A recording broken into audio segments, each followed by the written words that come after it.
کوئی کہے کہ میں پارلیمنٹ کو آگ بھی لگاؤں گا اور جمہوریت کا چیمپئن بھی بنوں گا، میں وزیر اعظم ہاؤس میں اسالٹ کروں گا، رائٹس کروں گا، لیکن ساتھ میں جمہوریت کا چیمپئن بھی بنوں گا، ایسے انوائرمنٹ میں سوشل آرڈر قائم نہیں رہتا۔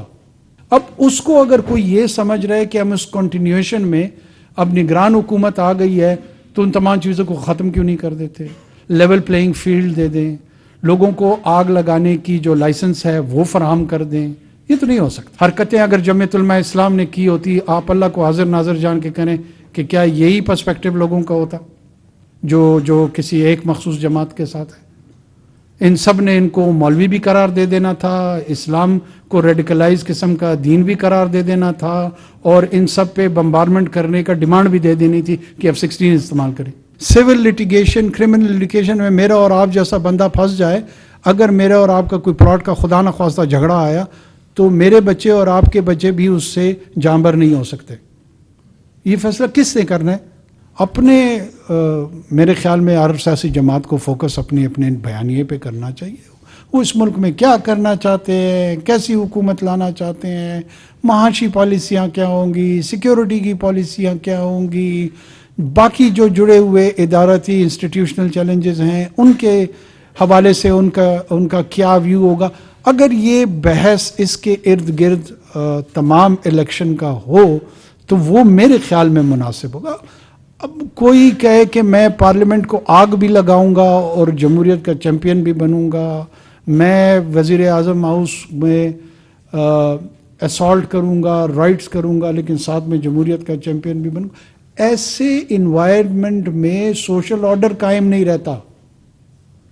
اس کو پیسفل پروٹیسٹ سے جو جوڑ رہا ہے جوڑتا رہے، قانون نہیں جوڑتا اس کو۔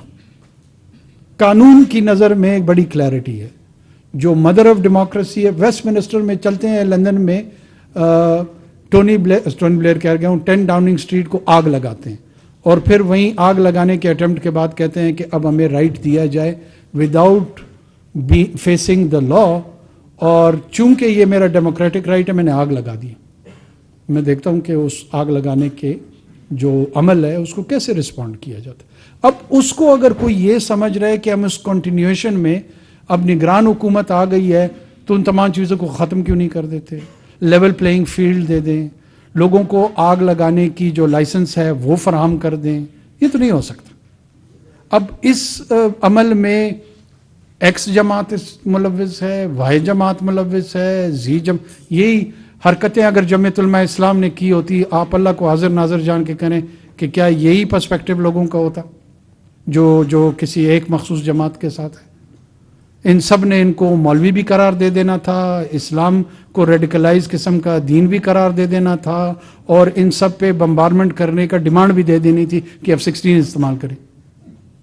لیکن دوسری جانب آپ ایک ایسی جماعت جو کہ نسبتاً لبرل ہے، اس کو اسی عمل کی اجازت، یا لیٹ سے یہ پیپلز پارٹی نے کی ہوتی، یا لیٹ سے یہ PMLN نے کی ہوتی، یہ کسی اور ایسی جماعت مین اسٹریم نے کی ہوتی۔ دیکھیے یہ نہیں ہو سکتا کہ اگر وہ عمل جو ہے اس کو تو لیول پلینگ فیلڈ آپ نہیں سمجھتے۔ کیوں قانون کا نفاذ کرنا، قانون کی پاسداری کرنا، ہم تمام لوگ یہ سنتے آ رہے ہیں rule of law, isn't it the rule of law کہ they are being tried and under those procedures there can be flawed procedures.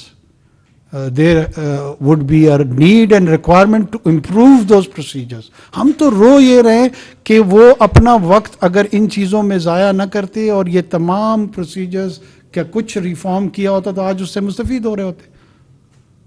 اور ایون آنے والے پارلیمنٹ کو بھی میری یہ درخواست ہے کہ جہاں جہاں وہ سمجھتے ہیں ضرور ان چیزوں کو امپروو کریں، جہاں پر ٹرانسپیرنسی بنے، جہاں پہ رول آف لا آئے، جہاں پہ ایسی چیزیں جو ایز اے سویلین آپ سمجھتے ہیں کہ آپ کے اکنامک اور پولیٹیکل رائٹس کو پروٹیکٹ کر سکتے تو کریں نا، کس نے روکا ہے؟